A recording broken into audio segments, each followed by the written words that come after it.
புரியுதுன்னு நினைக்கிறேன். மாநிலங்களவை தேர்தலில் பாமக யாருக்கு ஆதரவு தெரிவிக்கும்?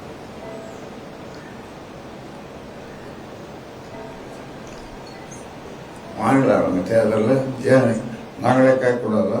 எங்களுக்கு வேணும்னா இல்லை எனக்கே ஒன்று கேட்கக்கூடாதா? வாழ்த்துக்கள் ஐயா. வாழ்த்துக்கள்.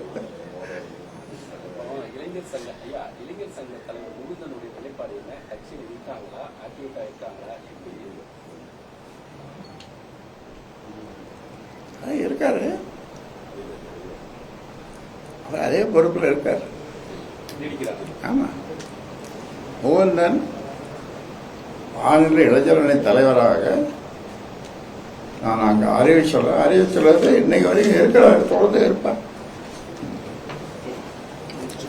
ஸ்டேட் தலைவரா அன்புமணி ராமதாஸ் அறிவிச்சீங்க. இப்போ அன்புமணி ராமதாஸ் பாமக தலைவரா, பாமக ஸ்டேட் தலைவரா? என்ன கேள்வி இவ்வளவு நேரம்? இது பார்த்துட்டு காலத்தில் சீதைக்கு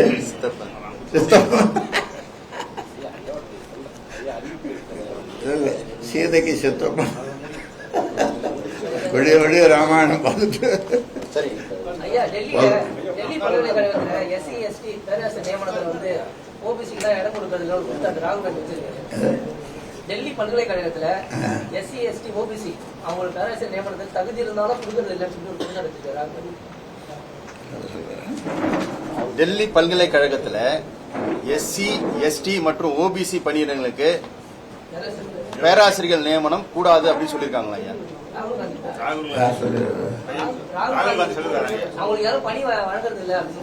பணி வழங்கப்படவில்லைன்னு சொல்லிட்டு ராகுல் காந்தி குற்றச்சாட்டு வச்சிருக்காங்க ஐயா. பாட்டாளி மக்கள் கட்சியை பொறுத்த வரைக்கும் ஒடுக்கப்பட்ட மக்கள், பட்டியலின மக்கள், பிறப்பிற்படுத்தப்பட்ட மக்கள், அதாவது ஓபிசி, அதாவது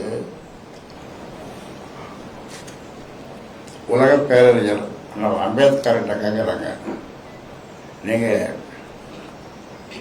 பட்டியலின மக்கள் எஸ்சி எஸ்டி அப்படின்லாம் அவங்கள மட்டும் சொல்லியிருக்கீங்க.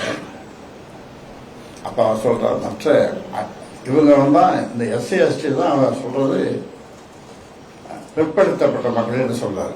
யாரு? அம்பேத்கர். பிற்படுத்தப்பட்ட மக்கள். அப்புறம் இன்னும் வேற யாராவது இருக்காங்கன்னா அதர் பேக்வர்ட் கிளாஸஸ், இவங்கெல்லாம் பிற்படுத்தப்பட்ட மக்கள் எஸ்சி எஸ்டி.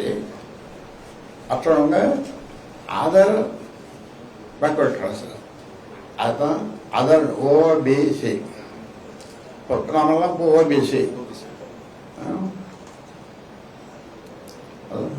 ஓபிசி அந்த ஓபிசின்ற அந்த இதுக்கு ஒரு அழுத்தம் கொடுத்து அது கான்ஸ்டிடியூஷன்ல கொண்டு வந்தது அம்பேத்கர் தான். சரி,